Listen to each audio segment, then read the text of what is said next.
జీవుడు అక్కడికి తిరిగి వచ్చినా తన దేహంలోకి తిరిగి రాగోరిన యమభటుల యొక్క పాశాలు గట్టిగా తగిలి అంటుకొని ఉండడం వల్ల పడిన శ్రమంతా నిష్ఫలమైపోతుంది.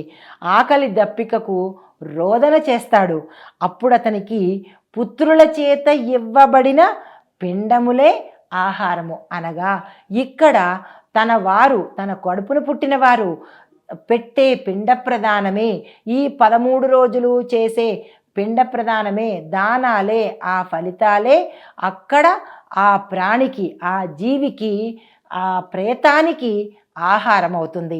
అయితే నాస్తిక పాపాత్ములకు, అంటే దేవుడు లేడు, అది లేదు, పాపం లేదు, పుణ్యం లేదు, నరకం లేదు, స్వర్గం లేదు అని భూలోకంలో ఉన్నంత కాలము కోపంతో, మదంతో, అహంకారంతో పలికిన పలుకులు వీటి వల్ల అప్పుడు అక్కడ తృప్తి చెందదు. ఇక్కడ మాట్లాడిన మాటలు కానీ, ఇక్కడ చేసిన తప్పులు కానీ అక్కడ ఒక్కొక్కటి గుర్తుకొస్తాయి.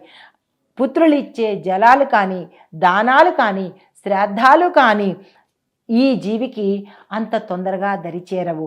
అయితే పిండము భుజిస్తున్నప్పటికీ కూడా వీరికి ఆకలి తీరదట. అయితే పైగా వీరు దుఃఖిస్తూ రోదన చేస్తూ పిశాచ రూపంలో జనులు సంచరించని అరణ్యాలలో తిరుగాడుతూ ఉంటారు. చేసుకున్న కర్మ మరి అనుభవించక తప్పదు కదా. అయితే ఈ మరణించిన 10 రోజుల వరకు పుత్రుడు పిండ ప్రదానము చేస్తూ ఉండాలి. ఆ ప్రేత పిండము 4 భాగాలుగా విభజించబడగా అందు 2 భాగాలు యాతనా శరీరానికి పోగా 1 భాగము యమదూతలు తీసుకుంటారు. మరి చివరి భాగము మృతి చెందిన వారికి చెందుతుంది అని ఈ గరుడ పురాణంలో సవివరంగా తెలియజేయడం జరిగింది. అయితే మరణించిన రోజు నుంచి 9 రోజుల పాటు ఇలా ఇవ్వబడే ప్రేతపిండం వల్ల జీవుడికి హస్త ప్రమాణం కలిగిన పిండదేహం వస్తుంది. అంటే అంగుష్టం దగ్గర నుంచి హస్తం ఎంతైతే పొడుగుంటుందో అంత పొడుగు శరీరము ఏర్పడుతుంది. 10వ రోజుకి ఈ పిండం వల్ల ఆ దేహానికి బలం కలుగుతుంది. ఈ 10 రోజులు ఒక్కొక్క రోజు ఈ పిండం పెట్టిన దానివల్ల దేహ ప్రమాణము పెరుగుతూ ఉంటుంది.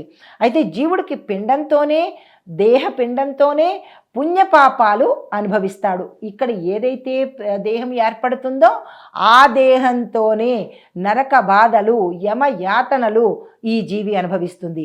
ఒక్కొక్క రోజు ఇచ్చే పిండం ప్రకారము, అనగా ఏ భాగం వస్తుంది, ఏ రోజు ఏ పిండం పెట్టాలి అనే విషయంలో ముందుగా మొదటి రోజు శిరస్సు ఏర్పడుతుందంట. 2వ రోజు కంఠము, భుజాలు ఏర్పడతాయి. 3వ నాడు పెట్టిన పిండం వల్ల హృదయం ఏర్పడుతుంది. 4వ నాడు పిండం పెట్టడం వల్ల పృష్ఠభాగము, అనగా ఆ జీవికి పిరుదులు ఏర్పడతాయి. 5వ నాడు పిండం పెడితే బొడ్డు ఏర్పడుతుంది. 6వ నాడు పెట్టిన పిండం వల్ల మొల భాగము, దాని కింది భాగము ఏర్పడుతుంది. అంటే జనన భాగం అన్నమాట.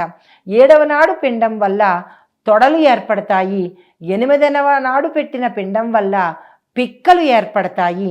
9వ నాడు పెట్టిన పిండం వల్ల పాదములు ఏర్పడి 10వ నాడు పెట్టిన పిండం వల్ల ఆకలి, దప్పు, ఆయాసాలు ఏర్పడతాయి.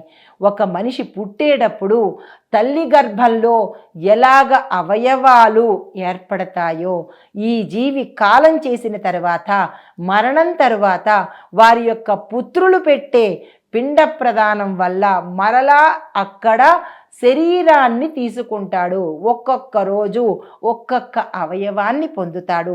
ఆ అవయవాల వల్ల బాధించబడ్డానికే ఆ అవయవాలు ఏర్పడతాయి.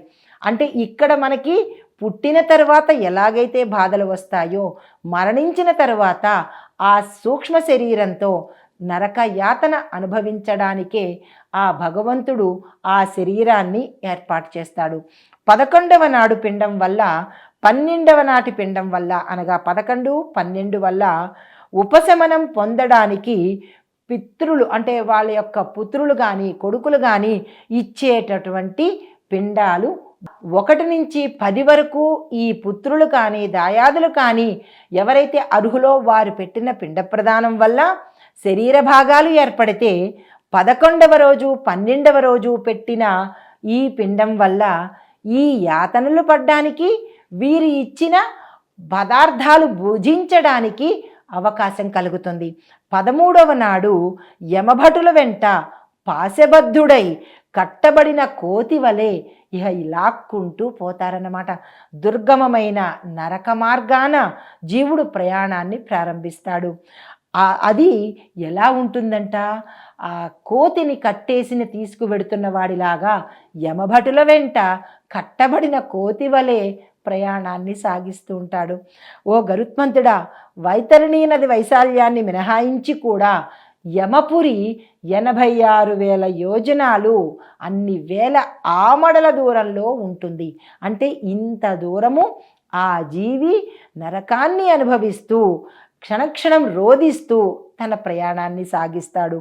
ఒక రాత్రి ఒక పగలు కలిపితే ఈ లెక్కలు ఎలా ఉంటాయంటే 86,000 ఆమడల దూరంలో మార్గానికి చేరడానికి ఒక జీవుడు ఒక రాత్రి ఒక పగలు అనగా ఒక్కరోజు మొత్తంలో 247 ఆమడల చొప్పున నడుచుకుంటూ వరుసగా 16 పురాలు అనగా 16 వీధులు అన్నమాట. ఒక్కొక్క ఊరు. మొదటిది సౌమ్యము, సౌరి, నగేంద్రము, భవనము, గంధర్వము, శైలాగమము, క్రౌంచ, క్రూర, విచిత్రభవ, బహ్వపద, దుఃఖద, నానాక్రంద, సుసప్త, సుతప్త, రౌద్ర, వయోవర్షణ, సీతాఢ్య, బహుభీతి ఇలాంటి పురములు అనగా ఊర్లు దాటుకుంటూ యమపురికి చేరతాడు. ఇది ఈ భాగంలో చెప్పదగినటువంటి అంశాలు. నమస్తే. మిగిలినది తరువాయి భాగంలో. హరి ఓం.